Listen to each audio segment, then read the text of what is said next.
Guys, this was without a doubt the best episode of Rick and Morty this season since the premiere. I mean, Jerry got a huge dub, like his biggest one ever, and Rick finally went to therapy, willingly, with both stories intertwining in one of the darkest stories the show has put out yet. There's just one little elephant in the room. Someone in the writer's room has a thing for, oh, I don't want to read this part.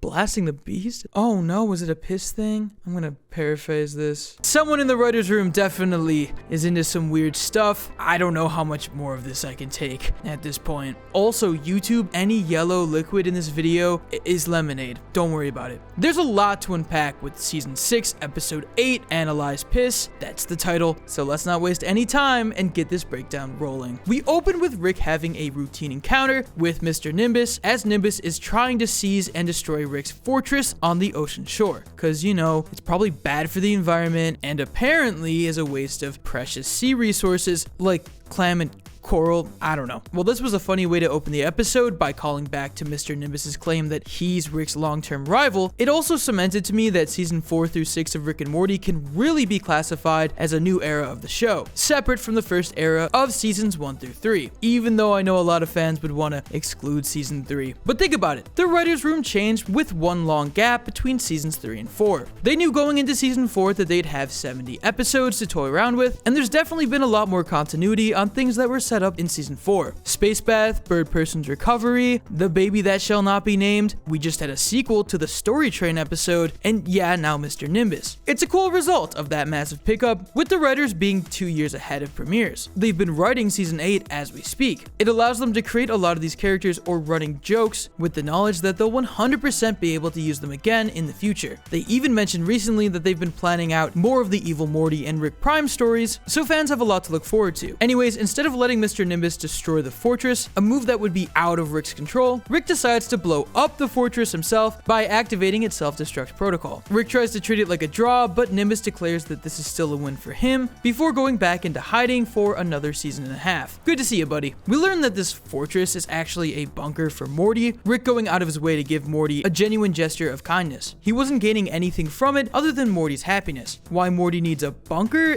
isn't exactly something they touch on, nor is something we're meant to really think about, but come on, you gotta be a little bit curious, right? Then again, when the president flips between being your friend and being your mortal enemy on a weekly basis, I guess I'd want a bunker on the beach too. Rick handling the situation by just blowing it up and covering his tracks mirrors his solution to a very wild problem later on in the episode. Shortly after Rick is confronted by Cookie Magneto, to which he refuses to engage with and instead chooses to go for an instant kill. Fight me and find Absolutely brutal. Oh my god. From here, it's pretty obvious what the subtext is to all these 90s styled goofball supervillains. They're haters. The people online who watch the show just to dunk on it, criticizing it at every move, and letting the team behind the show know that they think it's become a steaming pile of garbage. And this isn't just people who don't enjoy the show anymore or think it fell off, but just go about their day, you know, normal people. This is clearly addressing a certain type of the chronically online people who spend their days on social media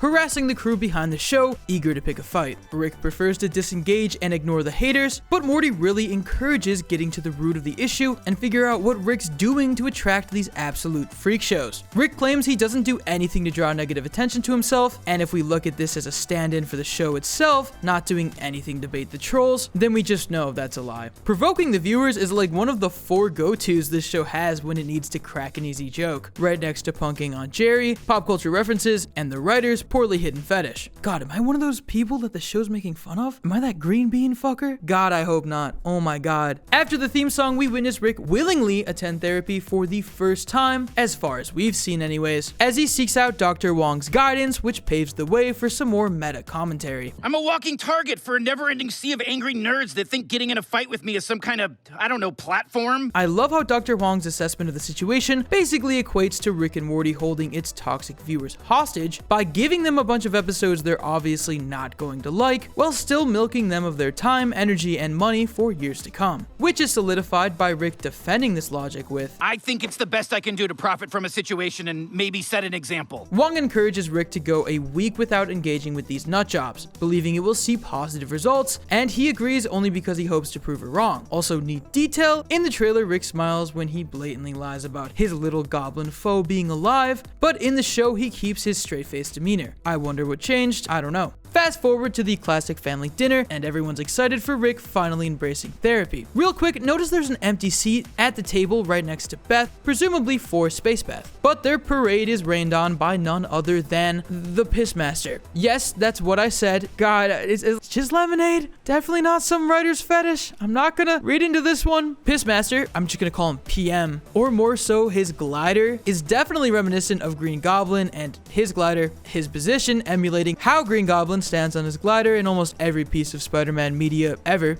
Rick remains unengaged with the situation, but after some unsavory comments about Summer, Jerry decides to take matters into his own hands. From here, the episode just goes completely off the rails, as we get a legitimate crazy fight between Jerry and PM, with Jerry surprisingly curb stomping the guy, forcing him to apologize to Summer. Bro's been getting dubbed all season. I love to see it. Except what almost happened in the fortune cookie episode, but let's just forget about that one. It's buried deep in my mind. Jerry's brawl goes viral across the internet, because of course it does, which goes to his head pretty much immediately. But Rick warns his son-in-law that more trouble is going to follow him because he believes someone out there is going to be jealous of PM's position. A not so subtle way of saying people who get into arguments with Dan Harmon online inspire other people to pick fights because they want their 15 minutes of fame by getting absolutely humiliated. Instead, Jerry is rewarded by the arrival of the Council of Galactic Orbship, who bestows an orb of pure energy upon Jerry. Now, Rick's clearly salty that Jerry's rewarded for something he's usually punished for on a cosmic level, and to add insult to injury, the Council gives Rick the cold shoulder and dubs him unworthy of an orb's power. Rick still tries to stay out of the situation and mind his own business, but after being chastised for not helping Summer, again cosmically punished, Rick caves into the family's demands and helps Jerry figure out his orb, giving us, for the first time this season, a plot point that's actually reflected in the season's opening credits, because Jerry gets a 6th superpower with the orb juicing it up. Jerry just continues to fail upward by decimating a whole planet full of space Hitlers. Really glossed over that one in Star Wars. Unsure if anyone else was on the planet, but luckily he has 0 collateral damage and the galaxy hails Jerry as a hero. Flamingo Dad is on the rise, and Rick doesn't like it one bit. After all, why is Jerry being rewarded while he's being punished? This is a question he brings to Dr. Wong, only for her to point out that everything he's complaining about is a good thing. Jerry's making the universe a better place, and weirdos are off of Rick's back. Rick realizes that his cynical worldview is holding him back from enjoying positive change in a situation. Now, this is something that has been consistent throughout Season 6. Rick denouncing the nihilist mindset that so many people associate the show with, but this is the first time we're seeing him recognize just how much this toxic way of thinking has been holding him back. He recognizes that Dr. Wong is right. Ignoring the ops is way better than feeding into them. And after interacting with the freak shows up close and personal, seeing that they moved on from him, he feels free. But this is where the episode gets dark. Like End of the Unity episode dark. Rick goes out drinking for what feels like the first time in forever, but it leads into a depressive episode pretty quickly. One thing leads to another, and Rick finds himself at PM's doorstep. He rings the doorbell, but there's no answer. Rick lets himself in, only to find out that PM has committed suicide. Rick tries to revive him, but it's already too late. He's brain dead. Rick tries to bounce out of the situation with a portal like he always does, which would have been the first time he's actually used one all season, but he's prevented by the arrival of PM's daughter. Literally, when I found out he had a daughter, my jaw dropped. Oh, the last thing I expected. Begging through the door to see her father, saying if anything happened to him, she would feel responsible, and honestly, my heart just sank a little bit. Since Season 1, Rick and Morty has always been a master of making uncomfortable scenes really uncomfortable, while still having an air of dark humor. Case in point, Rick masquerades as PM long enough to convince his daughter, but afterwards, PM's suicide note is found by Rick,